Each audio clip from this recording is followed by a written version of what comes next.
Vitamin D is one of the most commonly deficient nutrients in reproductive-aged women and one of the most consistently overlooked in a fertility workup. It isn't actually just a vitamin. Vitamin D functions as a hormone with receptors in the ovaries, uterus, placenta, and immune system.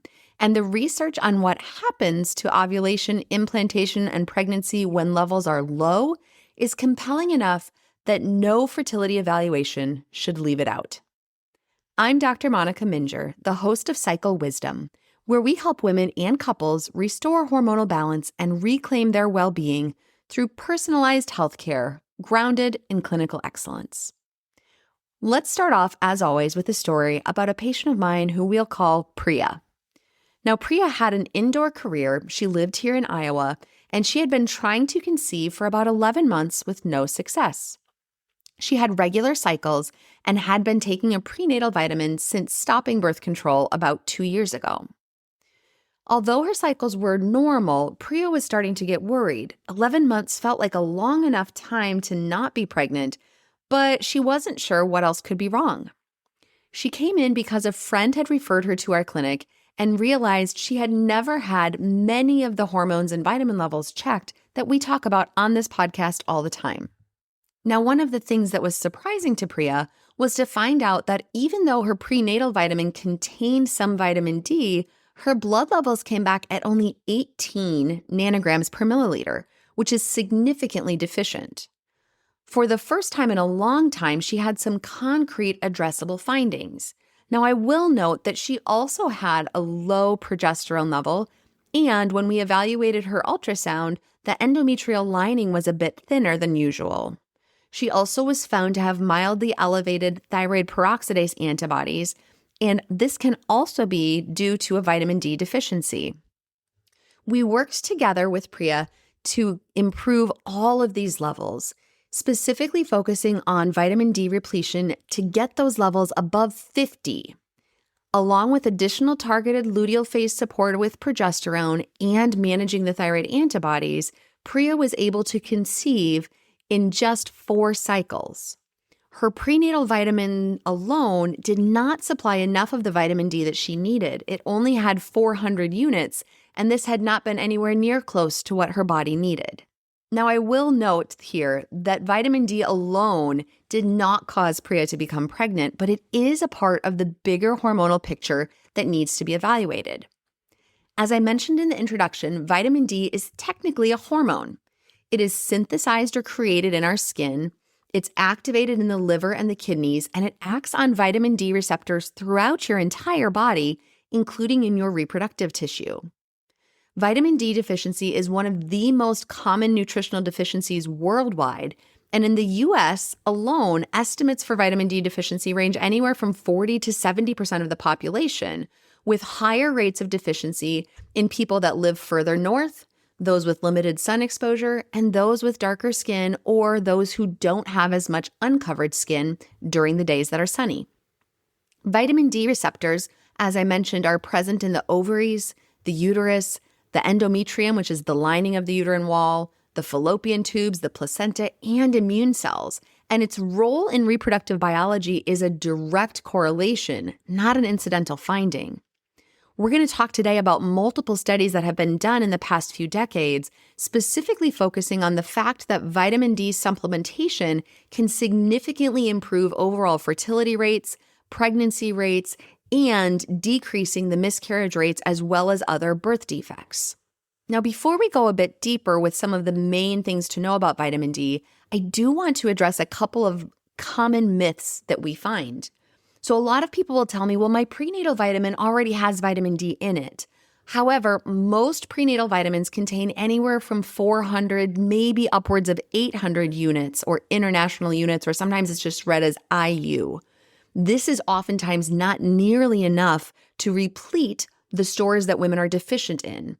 In fact, most women need somewhere between 4,000 to 5,000 international units daily to both reach and maintain those optimal levels. Unfortunately, even if you spend a lot of time outside, things like the pigment of your skin, sunscreen, where you live in the world and season all dramatically affect your ability to actually synthesize or utilize that vitamin D. So the only way to know your level is to actually test it. So how does vitamin D play a role when it comes to hormones? Vitamin D receptors are expressed throughout the entire female reproductive system, and it's especially important when it comes to the roles of implantation in regards to the receptivity of the endometrium or that uterine wall lining. In the follicle, or that developing kind of shell or cyst around the egg, vitamin D influences the function of the cell, how your body produces AMH or anti-Mullerian hormone, and the production and development of estradiol, the important hormone responsible for things like uterine wall lining, implantation, mucus production, and many other things. If we have a vitamin D deficiency, it decreases or can impair follicle development, even in women who appear to ovulate. A 2025 study actually showed that the thickness or the wall lining of the endometrium was significantly higher in women that had appropriate levels of vitamin D versus women that were deficient in vitamin D. In some cases, this can make all the difference on your ability to allow implantation to occur after fertilization. A thin endometrial wall lining can also increase your miscarriage risk, not just because of that thin lining, but because of the immune support that it provides. Vitamin D supports immune tolerance that's required for early pregnancy. Your body sees something that is new, and we want to make sure that it's not just constantly trying to fight off that new embryo that's trying to implant. Other disease processes that will significantly worsen with vitamin D deficiency include PCOS, which is now called PMOS. Vitamin D deficiency is highly common in women with PMOS, and it's associated with more severe insulin resistance, increased chances of not ovulating or anovulation, and other hormone disruption. We also know that vitamin D plays a huge role when it comes to immune modulation. So for women that have other autoimmune disease like thyroid antibodies or other things that can cause increased inflammation, this vitamin D can play a key role in helping to stabilize the immune system. Now, when we're looking for these optimal ranges, we want to make sure that we are not just looking at the lab reference ranges. Most of the time, a lab reference range above 20 or even 30 nanograms per milliliter is going to be considered adequate. And these levels were set based on good thresholds for bone health, not reproductive function. So in our world, we really are looking more for a target of around 50 nanograms per milliliter, or in some cases 40 to 60 if we're looking for more of a range. And this is well above what most labs will flag as the lower limit of normal. Now, as I mentioned, the only way to know your level is to test it. Now, there are lots of different vitamin D tests that you can get, but the one we're looking for is 25-hydroxy vitamin D. This is also sometimes just written out as 25-OH vitamin D, or in some labs, it may just be reported as vitamin D. But it's important to know which vitamin D test you are getting because there is an activated versus an inactivated form, and it reflects a different process altogether. Now, why this is so important is that vitamin D levels are not only important for that initial fertility and implantation, but vitamin D levels are also incredibly important for baby. There is a concept called intergenerational vitamin D programming. And what this means is that the level of your vitamin D in your blood during your first trimester can influence your baby's long-term disease risk in ways that no prenatal vitamin label is going to communicate to you. The standard prenatal vitamin dosage of somewhere between 400 to 600 units is insufficient to reach the levels that research links to these protective effects. So we're going to talk about just a few of those, and primarily the ones that actually have good research behind them. One of the most prevalent that we talk about a lot in our practice is that mothers with deficient vitamin D, and we're talking typically below the levels of 12 in early pregnancy, have nearly double the risk of their babies developing multiple sclerosis. This has been shown in studies from 2011, 2016, and again in an analysis from 2020. And what we find is that if we can improve mom's vitamin D levels, that we can decrease the long-term risk of developing multiple sclerosis. Another common finding talks about asthma or kiddos that wheeze a lot. What we find is that adequate vitamin D supplementation during pregnancy can reduce asthma or recurrent wheezing in kids even up to age 3 or 5 by 26%. And in women who had a baseline level of at least 30 or above, we found a 46% reduction in asthma and wheezing when these kids were later in life. Another similar finding shows a decreased risk of type 1 diabetes in offspring of women that had low vitamin D levels during pregnancy, and additional studies done in 2021 and 2024 showed a reduced risk of both ADHD and autism spectrum disorder in childhood when there was adequate vitamin D supplementation during pregnancy. That same review that was done in 2024 also confirmed that vitamin D deficiency in pregnancy is independently associated with preterm birth, low birth weight, recurrent miscarriage, bacterial vaginosis, gestational diabetes, and overall fetal or neonatal mortality, making it one of the most consequential nutrients of the entire prenatal period. And yet, not enough people are talking about it, getting their levels tested, or getting adequate support of vitamin D, even prior to conception. Now, unfortunately, a lot of vitamin D deficiency is going to be outside of your control. Things like where you live in the world. So anybody that lives above 35 degrees latitude is going to have a problem with getting enough sunlight to get that adequate synthesis of vitamin D.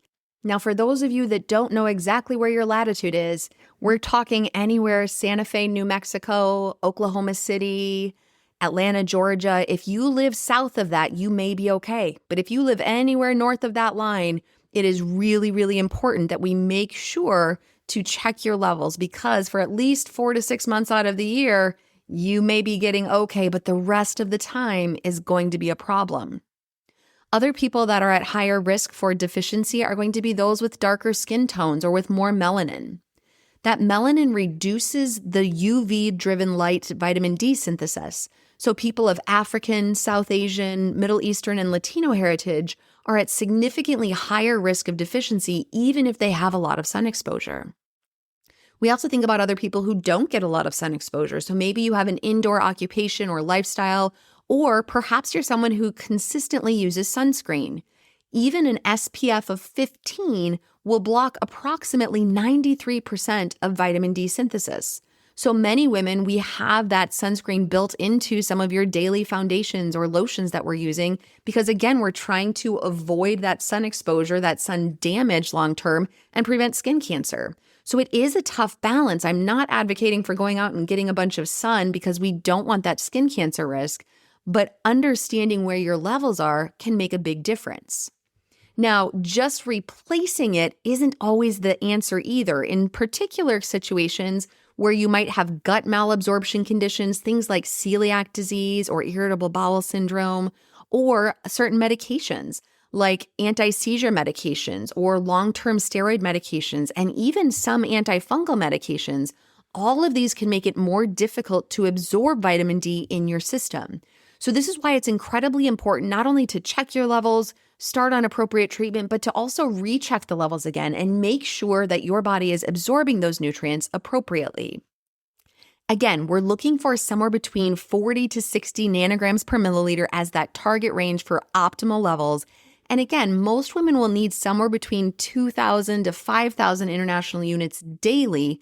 And again, dosing based on that guideline and reassessing on follow-up.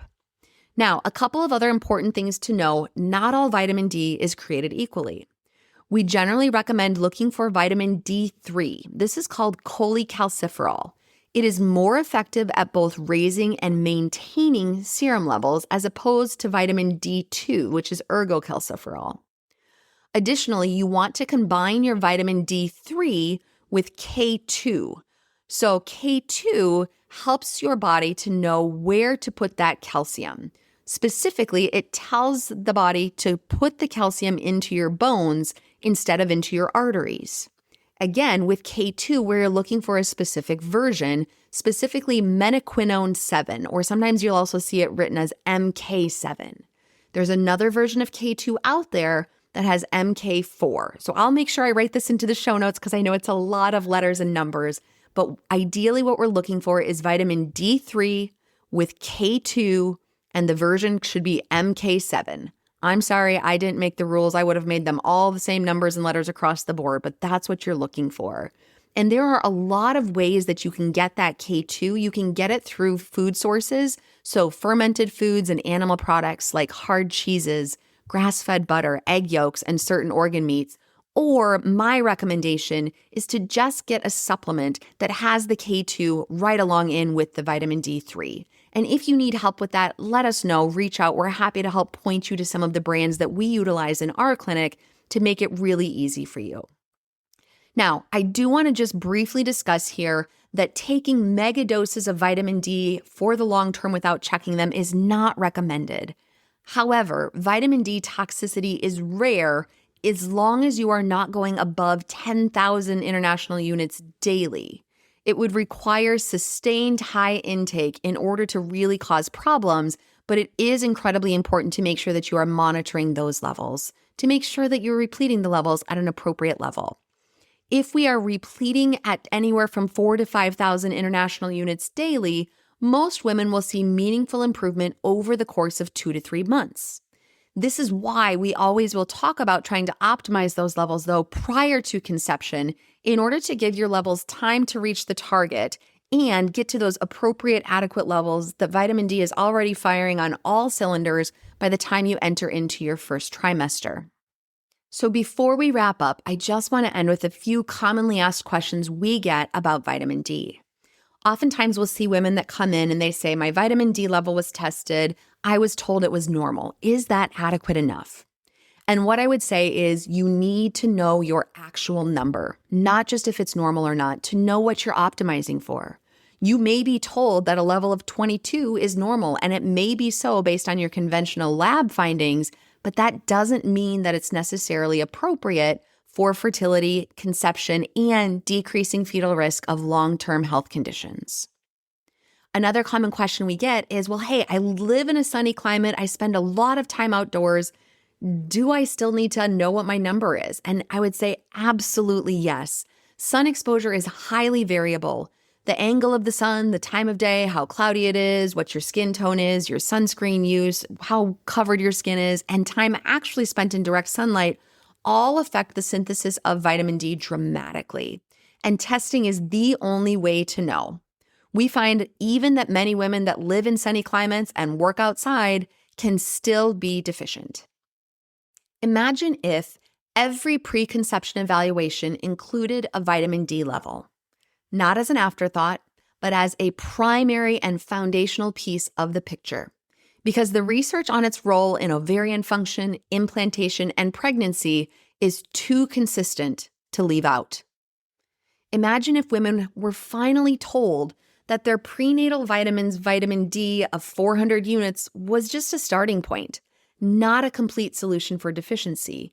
And if they knew that the level in their blood was actually measured and optimized before they even started trying to conceive.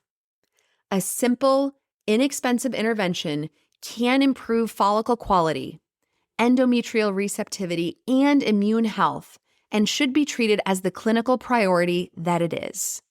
This is what evidence-based preconception care looks like, and that is what it means to improve health and promote fertility.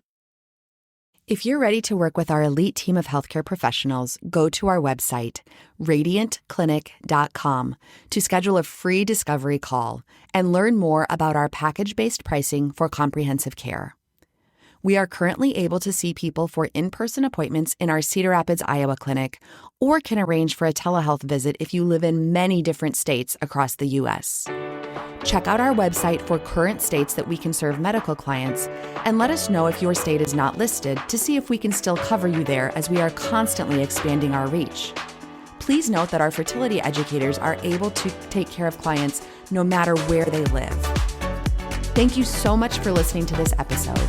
Please share this podcast with someone in your life who would benefit from our services. Remember to subscribe to this podcast for more empowering content that I look forward to sharing with you on our next episode of Psycho Wisdom.